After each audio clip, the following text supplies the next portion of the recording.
What a real value of the oscilloscope. There's no such thing as an imaginary value of the oscilloscope. So I can see that signal, and that would be its Fourier transform. For analytic convenience, however, telecommunications engineers, particularly those in wireless communications, like to move this down and call this baseband equivalent spectrum, where they take one lobe and move it down so that the center frequency is now at 0. This is called baseband equivalent signal modeling. And in that case, in order to not have any loss of generality, you have to have a complex aggregate waveform. It's not going to be the complex mirror image anymore. So just be aware of that as you look at papers and textbooks from this field and the field of wireless communications in general. If you ever see complex signals in the time domain, or spectra that is not the Cauchy mirror image, you're usually dealing with a baseband equivalent model. And sometimes the authors make that clear, sometimes they just kind of start doing math, and as soon as you know what they're talking about, why pretty all these complex numbers come from? Obviously, the baseband equivalent representation of the signal and the channel that it goes through. Okay, so now, what happens, let's say, go back to our diagram here, I have a signal that's centered on, let's say, 6 hertz. And it's coming down the chain, and it encounters a local oscillator that's, let's say, 3 hertz. What happens when you multiply two signals like that? Okay, we send a 60 hertz signal in the frequency domain. Looks like this. It's got some information centered on FC and minus FC. That FC is 60 hertz. And then I've got a local oscillator in the frequency domain. Local oscillator is just a cosine wave, right? Centered at 2 GHz. And I have a really easy signal spectrum to draw. It's just 3 impulses. At plus and minus 2 GHz. I multiply them together in the time domain. What does that do? Okay, so here's a little mental exercise for all the signal processing engineers out there that love the Fourier transform. We can do this in our high school today. In fact, when you learn the Fourier transform in electrical engineering, it got you out of doing something that was really painful. It started with C. Do you remember what it was? Convolution, that's right. When you probably took your first assembly class, you studied the line where it showed up in your curriculum. So the teacher taught you how to do a convolution. It's that folding integral. It's basically how you calculate the output response for a given input. You have the channel impulse response, the impulse response, right? You know what the impulse response is. You take any arbitrary X input, convolve it in the time domain with the impulse response, and voila, out comes the output, and that's pretty much solved the system. The only thing is the convolution, when you did it by hand this first couple times, it was a pain, right? You had triangles and boxes, sine waves, and folding. You had to keep track of your limits of integration. It was a nightmare. And then, like the savior, your instructor swooped in and said, you will not ever have to do a convolution again. All you need to do is multiplication, because if you take the Fourier transform of your input and your impulse response, you're multiplying it to the output. So the Fourier transform turns convolution in the time domain into multiplication in the frequency domain. And you don't know how many countless hours that saves you and me during the course of our engineering career for a linear system. Very useful theorem. There's another really interesting property of the Fourier transform. It's the idea of duality. The idea that what works in the time domain also works in the frequency domain and vice versa. So, if convolution is actually multiplication in the frequency domain, convolution in the time domain is multiplication in the frequency domain. Multiplication in the time domain is really what in the frequency domain? Convolution. And so when I look up here at this diagram, I'm multiplying two signals, a sine wave and an informative signal, like a carrier here. I'm multiplying them. Really, I just need to involve them in the frequency domain. And that's how the signal is actually doing. And this is one of the very rare instances in life where convolution is easier than just letting the other operate these two signals. Why? Because if I convolve this spectrum with this spectrum is just two impulses. When I convolve an impulse with something, what do I get? I get itself. It's the only useful convolution to do by hand. Right? If I have an impulse, I convolve a function with it. I just plop a copy of that function down where the impulse lies, whether it's the time or the frequency domain, which is a basic mathematical problem. When I multiply these two in the time domain, I can convolve them in the frequency domain, and what happens, I just take this signal, I plop a copy down, centered at 2 GHz. That means over here, 6 GHz away, I have some informative signal, and 2 + 8 GHz away, I have my other copy. So that's the first copy that I swap down at negative 2 GHz. That puts this peak at 4 GHz, and this one at 8 GHz. And again, I have two positive 2 GHz. I'm going to have to swap a copy of this signal down right there. Then I'll put a lobe there. One at positive 8 and one at negative 4 GHz. So now, at the output of that mixer, I've got two copies of the incoming spectrum, and I need to get rid of one of them. In this particular example, I'm going to get rid of the high frequency component, the 8 GHz. So the only coming out of here is 4 GHz. The signal spectrum is going to look like modulated information at plus or minus 4 GHz from here onward. I then run it for some more amplification, and perhaps another stage of amplification. This one would be a high power amplifier. This would just be a regular amplifier, but my last stage is meant not necessarily to give 30 dB of gain, but rather to give 10 dB of gain and apply a lot of the power I need for communications. So it's 200 watts, tens or hundreds of watts for satellite communications in those circumstances. And then that feeds into your transmit antenna, whatever it may be, that sends the signal back to Earth. And then you have your classic analog type transponder with the architecture of the first commercial communication satellites back in the 60s and the 70s and 80s. There's still a few analog satellites up there. Now, what's the problem with this architecture? What do you notice about this one? What might be some of the drawbacks? What are some of the benefits? Benefits of drawbacks. Shout it out. They're all at once. Yeah, simple. on physical electronics, right? So when something's going to have a lot of parts, they're going to fail. Which communications protocol does this work for? Which standard? This is all of them. That's right, all of them. This is the protocol agnostic. You can come out with version 12.9 of your modulation scheme, and it will still operate. So that's a really good thing. That is a drawback. Well, this is, in classic telecommunications terms, this is considered a non-regenerative repeater. It just takes the raw signal, amplifies it, and spits it back out. The signal to noise ratio, even at the output, will never be any better than at the weakest point in the RF chain, just because you amplified the signal strength up to a certain degree. The noise just along the ride is also got amplified. It's the noise that was in band. So that represents a plateau of performance that you'll never be able to overcome. And down at the earth, you're going to add more noise and interference to that signal that's already been corrupted. So your signal to noise ratio is even worse than up here. If, however, and this is how most modern satellite transponders work, you use what we call regenerative repeating. You actually modulate the waveform, decode it, get the best estimate possible of the digital bits, then re-encode everything and remodulate it and send it back down to Earth. That's a much more effective strategy. Why? Because digital communication is kind of magic. It really is. It's not like the old days of analog television where you would be losing power, and the picture just got a little crummier, and a little crummier, but still watchable, then crummier, and crummier. There was this really wide range where if you could really low signal numbers, you could still pick out something going on in your favorite television, and if you were a kid, you were actually had the patience to watch it, right? I remember as a kid myself, watching used to do the analog scrambling of cable television, and you would see a really cool movie on your grandparents' HBO box, but they didn't subscribe to HBO, so it was this wavy, like on the adjacent channel, and you had tweaked it, and you saw this wavy version of, I don't know, Star Wars or something that was popular in the 70s or 80s. It was terrible signal fidelity, but you could still watch good with analog. Digital is completely the opposite. A well-engineered digital system will work perfectly down to a certain signal to noise ratio, but then stop working altogether. The signal noise ratio is mercifully much lower than the analog signal, or the usually tolerable communications. That's why we use digital communications. You can engineer to almost an arbitrary level of accuracy and precision. You just need to have the right ingredients, the right signal strength, etc. And so, if you can regeneratively repeat the signal, you tend to get a much cleaner low-bit error rate transmission of data, particularly digital data. And so this is what a more modern satellite would do. You can actually do variations of this where you have maybe multiple stages in your transponder, even an analog transponder, where you mix a high frequency signal down to what's called an intermediate frequency. This would be down to maybe hundreds of megahertz, 1 gigahertz, or something like that. And that's a nice frequency to operate at because it's much easier and cheaper to make with amplifiers, with low noise speakers, high gain, high linearity, high Q, or you can get the same bandwidth with a lower Q filter. And so that heterodyne architecture, which is used in many radios today, most radios, this is using multiple mixers to mix down and then back up to whatever your desired frequency is, or down and clean up your signal, then move it down to baseband so that you can demodulate it. We'll do that operation later in the class. But this is the basic gist of how a transponder would operate. How are we doing on time? So about 9 minutes left. Any questions so far? We do the same similar operations over. Let's diagram a typical Earth station receiver. Here's your dish antenna. So this takes your beam in, focuses it to a small antenna element at the focus. And now we've got to turn that signal into a baseband signal. So if I block diagram that, here's my RF antenna. We put a little bit of filtering just like we did in the spacecraft. This is a universal RF principle, no matter where you are. Here's your LNA. And you have a local oscillator. We actually draw it. Put a circle with a squiggle in it. That's your local oscillator. Bandpass filter. Regular amplifier. And here's an example. This device takes your high-frequency RF, which can be very high, it's not my engineer, we use a millimeter wave for decades. Way before it was cool for the terrestrial researchers to talk about. Why? Because, first of all, millimeter waves, they're like using their spectrum, so it's up for grabs in terms of satellite engineers. You can build highly directional antennas, as we'll learn, but the wavelength is really small in millimeter waves. In fact, we would love to use, really, really high frequency. The only thing that limits us in satellite engineering is really atmospheric absorption. And that pretty much puts a damper up in around 60 gigahertz, which is the highest frequency. The couple windows that open up after that, but for the most part, we don't really get much beyond 60 gigahertz out of the atmosphere. That sort of puts an upper limit on the frequencies that we can use in satellite communications. Up and down. But 60 gigahertz, that's nothing to see that even in the year 2015. Signal transport, once you get out of the atmosphere, I think it's really hard at 60 gigahertz. You can't use coaxial cables too often. You go millimeters in a coax before you lose signal. You can use waveguide, but even waveguide 60 gigahertz is really lossy. And it's not particularly convenient to put a little more antenna at 60, or go any millimeter waves, and then use your erector set of waveguide for rapid digital communication share, because it's not a very low cost or flexible medium to use signal transport. So the result, usually you put something like this when you're doing high frequency reception at the front feed line. So you gotta run some DC power to this because there are active components here. But this will take a high frequency signal, move it down just the way that the transponder did, the bedtime transponder, move it down to a reasonable frequency, maybe in the megahertz regime, or then you can screw in a coaxial cable and do your cable runs to communication shed. This is called a low noise block converter.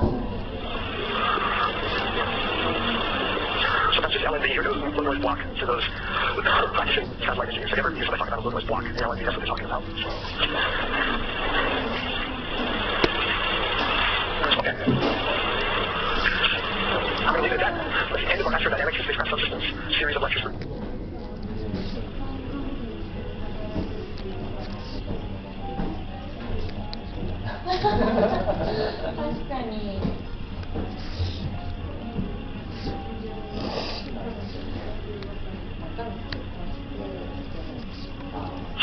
What is the first unit? Orbital mechanics. And this specific topic is circular orbits. We're going to start with the basics, and over the next 2 weeks, we learn all of the astrodynamics that you need to be an electrical engineer that does something in space. You can spend an entire career studying this stuff. If you were an aerospace engineer, how many courses in orbital mechanics do they offer at the graduate level in aerospace now? 2 or 3? 2? Okay, so this is the semester sequence. 2 weeks, and we pass the savings on to you. I'm going enough to talk with an aerospace person. You'll know all the terminology. But first, let's put a couple of historical dates. You'll notice some of my sample tests I can ask you about some of the key historical dates in satellite engineering. The first one I like to put up is 1945. This is long before we put a spacecraft or anything into outer space. But this was an important article by the science fiction writer Arthur C. Clarke. This is actually a technical article. He wrote an article called Extraterrestrial Relays in Wireless World magazine periodical. And his idea was radical at the time. He says, if we could put a radio in space, you could send a signal up to the radio, and it would bounce back to another part of the Earth. And that part could be beyond the horizon. And you would still get the signal. That was actually a pretty radical idea in terms of radio communications back then. The only way to get signals beyond the horizon, from a communications standpoint at this time, you could use the telegraph, or you could bounce a signal off the ionosphere. Anything like 1 megahertz or less bounces off the ionosphere because the charged particles are dense enough for those low frequencies to act like a perfect electric conductor. And they bounce the signal to another part of the Earth. Probably don't get that much bandwidth. And of course, there's only a certain amount of spectrum available, and the entire Earth has to be used that same spectrum for its bounces, and it becomes a very cluttered radio channel indeed. And of course, the telegraph isn't a very convenient way to send information either. In fact, we're still, believe it or not, you believe me, but we're still basically doing the 1945. It wasn't until the 50s that we had the transistor and could actually do analog voice from one continent to the next, like from New York to London or something like that.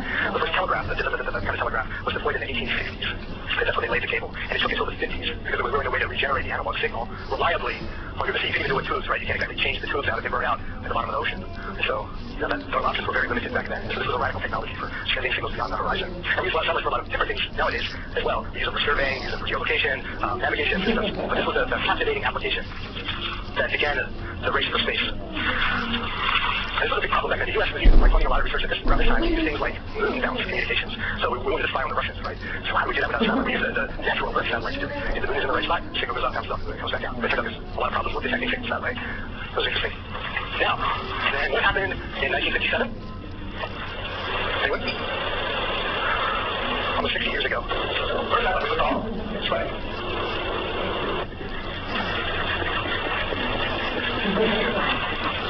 And that forced America to get its act together, and the next year we launched Explorer 1, and the space race was on. That's the first U.S. satellite. And then later that year there was another satellite called SCORE. The first one was Explorer 1. SCORE was the first one to actually transmit a voice broadcast, transmitted President Eisenhower's State of the Union address at that time. And they were all low Earth orbit satellites, which we'll what that means in a second. And then in 1962, Bell Labs launched the first commercial communications satellite. Telestar 1 and 2, Section 2 satellites. And this became sort of the template for the next several decades of a classic architecture, the classic analog bent pipe architecture in satellite communications. You had an uplink of 6.389 gigahertz, and an downlink of 4.169 gigahertz. And so the battery then had a single transponder on it, and had the multiple ones that would come later. This was really the first commercial launch of space. And then in 1980, you had some of the first GPS satellites go up, satellite system that they've been working on in the late 70s. And this is one of the big innovations in navigation. In fact, we're so pervasive that we use it to this day, still take it for granted. It's on every phone you've got. It's in bank ATMs, it's in all sorts of crazy things that let you time and space positioning very precisely. And usually, after we've covered everything in this class, we start off with astrodynamics, because you've got to understand where your radios are going to be in order to communicate with them, what the limitations are. Then we move into antennas and propagation, and figure out how to send signals to and from a device. And we get into telecommunications, and then at the end of the course, I usually spend time working through how GPS works. The last week is geolocation using GPS. This was such an elegant synthesis of all the pieces that we learned up until that point. So GPS launches at 1980, and then in 2000, you had a lot of low Earth orbit, LEO, low Earth orbit satellite systems launched, like Iridium, Global Star, Orbcom is another one. These are constellations of 60, 70, 80 low Earth orbit satellites that are providing global coverage to anyone with a personal handheld handset. And of course, more things, I'll cut it off here, but some of the recent things that have been going on in space, we've got the privatization of space. Private companies actually handling launches instead of governments. That's actually a big deal. The cost of launches coming down. Some other interesting historical things are happening. Actually, one of the things I've gotten a lot of phone calls about recently recruiters from Google and some other companies that want to put CubeSats in space. So CubeSat is a small satellite that has these standard dimensions that go up in payloads. Launching little satellite projects. So I want to launch CubeSats into outer space and take a picture surveying, take a picture of the Earth, every square inch of it, every day. So you have this massive database of what the Earth looks like every day. Kind of creepy. But interesting. Cool communications project, cool satellite project. So you're wondering if you're doing a recruiting call somewhere, maybe that's your project. To design that system for them, for free. For free. Okay. Now, this is the part where we got to do some math. I'm going to take you back to your freshman or sophomore physics class, and we're going to build our understanding of orbital mechanics from the ground up. We're going to start with Newton's law of gravitation and go to F equals ma. We're going to first start with the simple stuff. I'll derive the kinematic equations. We'll look at the special case of circular orbits, and once we're comfortable with that, we'll move to what a elliptical orbit is, which is the general case of a stable orbit around another body. And we'll do that by introducing Kepler's three laws. And basically, we'll be building the terminology that we need to talk about all the orbital mechanics that you need as an electrical engineer to talk about a satellite in orbit. So, let's start at the beginning.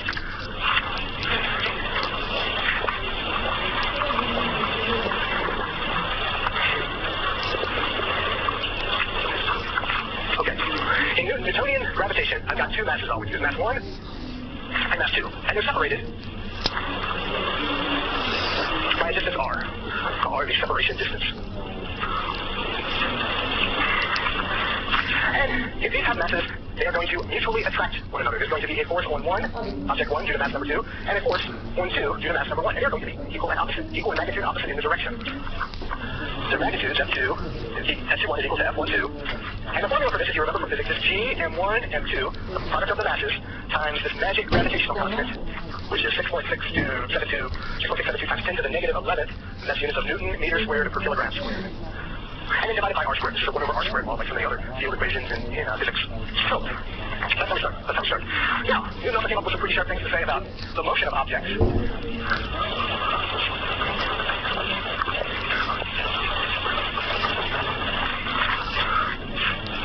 So Newton's law of motion,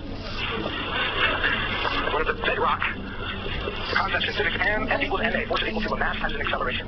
High school, you knew you were at bedrock physics. High school, we would see this on the board, and called it Newtonian mechanics, and one of the students raised a hand. He said, well, could you explain what this means again? And the professor kind of looked at it and he said, well, you see, F equals ma. I'm not sure you can really give a better description of it, right? This is how it works. This is the world. And so it kind of cracked up the glass a little bit. F equals ma. And the interesting thing about this is that even though we try to present these as two completely different formulations, Newton's law of gravitation and Newton's law of motion, it's interesting that they use the exact same masses in one another, and then if you equate them, one of the masses drops out, the mass of the moving object. And so, even at this point in time, this is actually one of the hints of the idea of general relativity. It just so happens that these masses are the same. They always drop out when you put them together. And so that the object is left with this intrinsic property of space and its own mass, or the mass of the object nearby, that is influencing its motion. So let's go ahead and work through that quick exercise. If every force makes an acceleration, then let's say I'm going to study the movement of mass 1 in the system that I'm drawing over there. If that's true, then M1 times A1, acceleration of 1 times mass of 1, should be equal to G, M1, M2, r squared. Of course, the masses cancel, and the acceleration of body 1 is only due to the presence of the mass of the object number 2. And it's a profoundly simple result. Now, we're engineers, so we have to do this rigorously. I'm drawing everything in scalars at this point. So really understand orbital mechanics, we're going to have to move into a vector representation. And so here's the convention that we're going to use to talk about what is in this class. We're going to have an origin. And it is more convenient at this point to work in the cylindrical coordinate system instead of the Cartesian coordinate system. So instead of describing an orbit in terms of x and y, I'm going to use r and theta. And that is actually the physics and mathematics convention, not the electrical engineering convention, because most of this stuff comes out of physics and mathematics books. Like engineers haven't written that much about orbital mechanics. If we were doing the cylindrical coordinate system, it would be what? Rho and T. That's how electromagnetics engineers talk about these things. So this is r. And the angle that you would make with what normally would be the x-axis in the Cartesian coordinate system, that's what I'm going to call theta. So those points in space, if I describe it as r and theta, that will describe in two-dimensional space the trajectory of my orbit. R is a function of time, and theta is a function of time. Okay. Now, everything that I'm going to draw on the board is going to be two-dimensional, without loss of generality, right? Because if I have a planet and I have a satellite orbiting around it, there's a plane that's going to contain both the centroid of that planet and all the points on the orbits. I'm going to have to tilt the plane and do some crazy twisting with it, but there's always a plane that I can normalize the problem, and that greatly simplifies everything. The math of the analysis. In fact, when you do homework number 1, telescience, probably early next week, what you'll be doing is doing a 2D code, and then when you're finished tracing out the orbit, you're going to twist and tilt it up until it's inclined. And then actually do a side track or a ground track of the orbit, the track that it makes along the Earth, and then the track that it makes across the sky, which is ultimately where a lot of this analysis is going. Or that's where we're going to point antennas to our satellites. How are we going to know where to plug them if we don't understand our orbital mechanics? And so that's one of the key questions that we're going to ask at the end of this. So don't get too bogged down with the mathematics. There's light at the end of the tunnel. Okay, so my trajectory is a pair of coordinates r and theta, and they're going to change as a function of time. They're going to be time-varying functions. And then from here on out, I'll probably just drop the parentheses t, because we all know that they're going to change with respect to time. Now, mathematically speaking, not talking any physics now, just pure mathematics. If you pick up your old dynamics book from your freshman year or sophomore year, for those of you that even take dynamics anymore, in the back, there's all these formulas that tell you how to get velocity from a position vector in any arbitrary coordinate system, and the acceleration is I'm just going to give you what the back of the book says for the cylindrical coordinate system. Velocity vector, in terms of r and theta, is given by r dot, r hat, the unit vector that always points away from the origin, plus r theta dot, theta hat. So it's an orthogonal unit vector, theta hat, that always points in the direction of increasing theta. The dot, of course, is the first derivative with respect to time. And you'll notice that we didn't just take r dot, stick it on the r, and theta dot, stick it on the theta. That's something that my undergrads make a mistake of whenever they're doing vector operations in my electromagnetic class. You get away with that kind of horseplay in Cartesian coordinate systems because x hat and y hat and z hat are fixed with respect to your points of observation. No matter where you go in life, in a Cartesian coordinate system, x, y, and z always point the same direction. So they're constants. One of the double-edged sword about when you move into a coordinate system like the spherical coordinate system or the cylindrical coordinate system or whatever crazy coordinate system some math PhD has invented to solve a problem and escape his PhD program.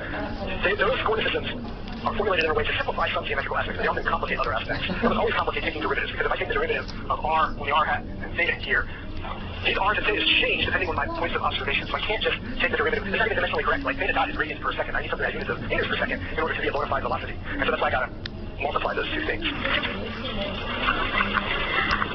Acceleration is even uglier. If you want to take the next derivative with respect to space, and you look at the back of your dynamics textbook, you get this crazy expression. R double dot, second time derivative with respect to time of r with respect to time, minus r theta dot squared, stick it on the r hat, and then finally, that's all just the r hat, then on the theta hat you have this component, r theta double dot, second derivative of theta with respect to time, plus 2 r dot theta dot on the theta hat, unit vector.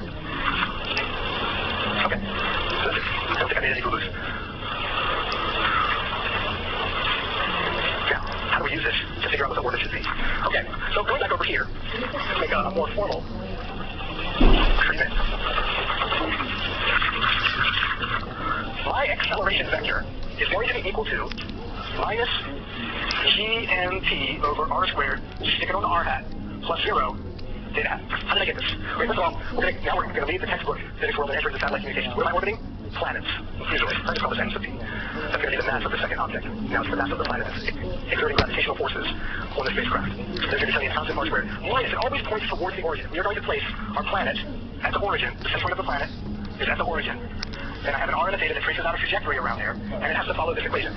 Newton's force always points inward, so I conveniently align myself with the cylindrical coordinate system. There are no tangential forces, so I'm going to assign that equal to 0. And this gives me a great way to solve the system now, because this is the mathematical definition of my acceleration vector. All I have to do is equate the r hat components and the theta hat components. So I have basically two coupled differential equations now to describe the motion of the system.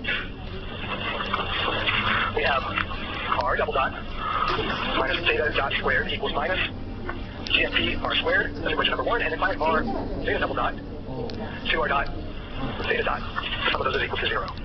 Any questions so far? So really, the first week or so of classes is solving that system right there. It's pretty simple. It's pretty simple. And then I'll be describing how this real life deviates from this, because real life doesn't ever discriminate, unfortunately. I think orbital mechanics is about as clean as anything gets scientifically to solving a pristine differential equation system, but even there are some irregularities. Now we're going to start by solving this for the simplest possible system, okay? The simplest possible system, the circular orbit. The circular orbit. For circular orbits,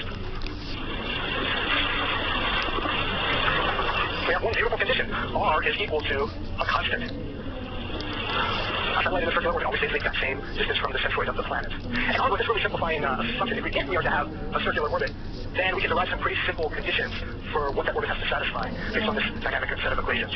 So, let's go ahead and take a look right here since we have them up. R dot, double dot. If R is a constant, every time you see R double dot and R single dot, you know those are 0, right? So those go away. And every place, not the whole thing, just that part. And every place that I see a little r, I can just make this into a constant. There we go. There we go. So now, I have some interesting formulas to describe the conditions that I have to have for satellites.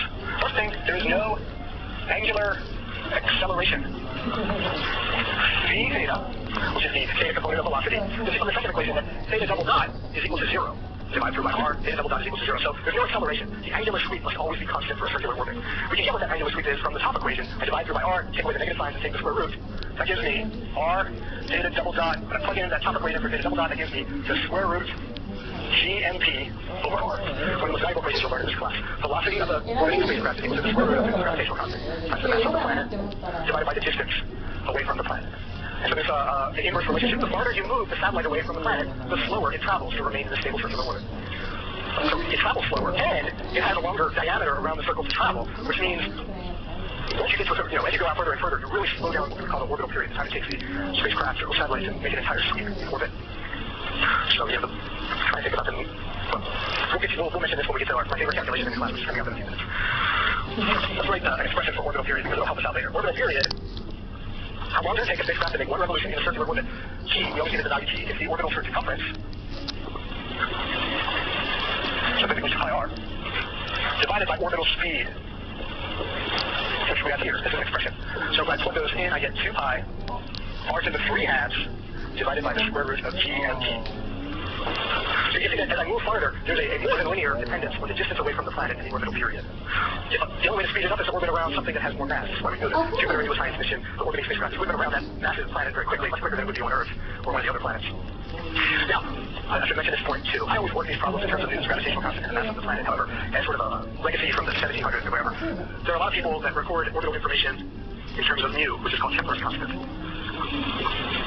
This is how he formulated his original orbital mechanics. But they will say for each planetary system or each orbiting system has its own Keplerian constant mu, which is really just a product of the mass times g. So you'll see tables of mu's and equations in terms of mu's. I think a little in your textbook and a lot in a lot of other textbooks. And they really mean the same thing, just a different convention from regular formulas. I try to stick with this one. Okay. So far so good. Yeah. Let's work an example. Wait, I can do this. Never had a classroom where I could do this before. Good. So here's our example problem. How far up do we launch the satellite so that it orbits at the same rate of rotation as the Earth? At the Earth's surface, basically. There is a magic altitude that you can launch a satellite, a magic radius, where the spacecraft will rotate its orbit at the same rate as the rotation of the Earth. And if you do that, then from the vantage point of somebody, a fixed observer on the Earth, you can look at that satellite and it hangs perpetually in the same point in the sky all the time. And you can hammer in a little gray dish and watch DirecTV. Absolutely. Right, so that's ultimately what we want out of this. So, what is that? That's one of the most important calculations we'll make in this class. We're going to take the answer to this and probably use it until the end of the class period with all the other systems that we talk about. Let's go ahead and calculate it. There's a little bit of nuance with this calculation. Okay. I already gave you the formula in the previous page. T is equal to R over to the 3 halves power. And then, let's see, that's 2 pi there. 2 pi square root of GMP. Kepler's constant. So, all I need to do is figure out what should the period be, and I solve for R. The mass of the Earth, well, that's easy. We've estimated that to be 5.974 times 10 to the 24 kilograms. Very heavy planet. And of course I know this is about 6.7 times 10 to the negative 11. So I've got that. All I need to do is solve for R. The question is, what should I put here? Well, how long does it take the Earth to do one rotation? 24 hours. That's a trick question. 24 hours is what a solar day is. We want a sidereal day. A sidereal day. That's a tricky. Why? Okay, let's say, what's the difference? Okay, here's the sun. And here's the Earth. And I'm looking down at it, so there's the North Pole. And it's turning around like this. Now, your perception of the 24-hour day is based on the fact that the 24 hours of the sun more or less are going to be in the exact same spot in the sky as it was. The problem is the entire time you're doing that, you're actually revolving around the sun. So that when you get over here, like the next day, you actually have to add about 4 minutes to twist. So that the sun gets back to where it is in the sky. You're now looking at it from this angle. You got to twist it a little bit more. And you add that up. And like if you multiply 4 minutes by 365, you get 24 hours effectively. So in a sidereal day, the actual, in absolute universe, looking at the amount of time it takes to make one rotation is actually, here's the magic constant, 23 hours, 56 minutes, 4.09 seconds. Or do I put all in seconds? 86,164.09 seconds. And this is a sidereal day.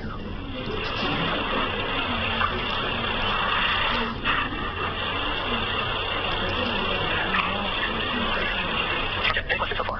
So now let's plug this in. The magic distance, if you use this sidereal formula, is an R of 42,164.17 kilometers. That's measured from the center of the Earth. So always keep that in mind. I always specify what I want in the problem. There's a difference between reporting an orbit in terms of altitude versus absolute radius. I'll specify which one I want. I don't care which number you give me as an answer on the test over, as long as you specify what it is. Especially leads to really silly answers on tests like orbits that, like, where the spacecraft has to plow through magma in order to complete the orbit. They're confusing altitude with the radius. That's just the radius. The altitude here, radius is about 6380 kilometers. So that would make the altitude under 6,000 kilometers if you're reporting from the surface of the Earth. So you'll see that number bandied about in papers or textbooks. But that's the magic height. If you put that spacecraft up at 42,000 kilometers from the surface of the Earth, it will hang in the sky at the exact same point. Well, okay, there are three conditions, actually. If you let the orbital period a sidereal day, you have a geosynchronous orbit. It means the orbit will repeat itself every day. But unless it's a circular orbit, which is the condition that we just found, we derived that equation using circular orbit, so we got a circular orbit answer for the radius. And it has to be equatorial, aligned with the equator so that it tracks around. If you do those three things, geosynchronous, equatorial, circular orbit, then you have a geostationary.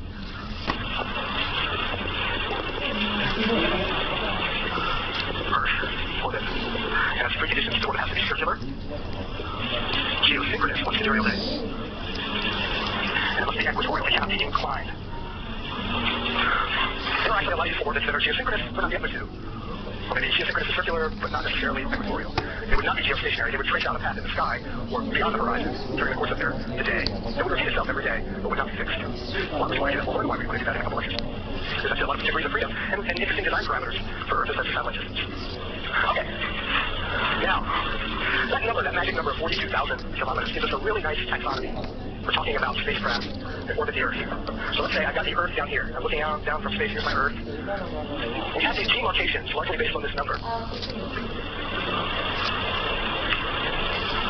So let me write it in terms of an altitude here. This is 36,000 kilometers above the Earth. Imagine this is a cut of sphere that encapsulates the Earth. This over here is, this line that I've drawn down here, imagine this is a 1,500 kilometer encapsulate of the Earth. If a satellite is below this line, we call it a low Earth orbit. Or if you are a seasoned satellite engineer, you just call it a LEO. If you are circular up here, and you're equatorial, this marks the boundary of geostationary Earth orbit. Geo. If you are in this region in between, you are at medium Earth orbit.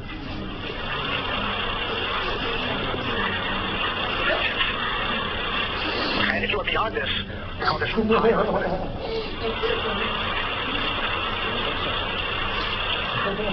Okay. So those are the three classifications. Low Earth orbit, most of our spacecraft either go one of two places. They get put in a circular geostationary Earth orbit, or there's a ton of them just zipping around in all directions in low Earth orbit. Why are there so many in low Earth orbit? Well, there are a lot of applications that benefit from low Earth orbit, things like surveying and photography and all this other stuff. And also, it's a very inexpensive orbit to launch something into. Launch costs are largely dictated by how much mass you're putting into orbit and how high the orbit is. Things get very expensive once you get beyond low Earth orbit. Low Earth orbit is the lowest possible orbit, so let's throw all of our satellites in there. You can get talking to one another and provide global coverage just by launching a constellation into low Earth orbit, rather than sending it all the way up to geostationary Earth orbit. Now, there's some applications where geo is preferable. You want that fixed position, for example, in the sky, that all the TV users or all the dish owners of the feed, people that are trying to intercept your feed, to tune their dishes to, turn them to, and then relay a signal. And there are some applications, they're not quite as common, but there are plenty of applications for medium Earth orbit. GPS, for example, all GPS satellites in the navigating constellation are in medium Earth orbit. What's the trade-off there? Well, they're a little bit more expensive to launch than in low Earth orbit. What do you get by going up here in medium Earth orbit that you don't necessarily have for a satellite sitting around down here? Yeah. Also more coverage area, too. Both of those are good reasons. You see more of the surface of the Earth the higher that you go. I mean, the more sensitivity you see once you pass the radius of the Earth. These guys down here, they only see, they gain the signal. No matter how wide the antenna gets, they're only going to cover a certain portion of the Earth. And they're probably only going to be in view for 10 or 15 minutes, depending on what part of the Earth and exactly how high you put them. You might have even seen satellites like this on a really clear night, not in Atlanta, because like you should go an island somewhere. You can look up at the sky and you can see fast-moving things. Like it looks, you almost mistake it as a really high-altitude airplane, but they're usually fainter than that, and they zip across the sky. You can see they left the VW in the sky for 10 minutes if they're going from horizon to horizon. You'll almost never launch anything useful to high Earth orbit, because there you've got the worst of all the worlds. It's not stationary with respect to an observer on the Earth. It's the most expensive place to launch, because you've got to overcome the most potential energy. And so what you find is that high Earth orbit users are a lot of the scientific measurement missions is high Earth orbit. If you're studying the solar wind, for example, or maybe you're observing the Earth's magnetosphere or something like that. You find NASA launches stuff into here, but commercial ventures tend to avoid high Earth orbit. And so if you could look, if you did a scatter plot of the Earth, where all the orbits are, you find that the whole low Earth orbit area is just littered with satellites, literally littered. And then in medium Earth orbit, you have your occasional navigation satellites, you have other applications, and then there's this dense band. So like over here, you have North America, a lot of satellites up here, geostationary Earth orbit, and not so many over here, then Asia, you pick it up again, Europe. Nobody watches DirecTV over the Pacific, so there's not much out there. That's kind of what it looks like from space using this taxonomy. Okay.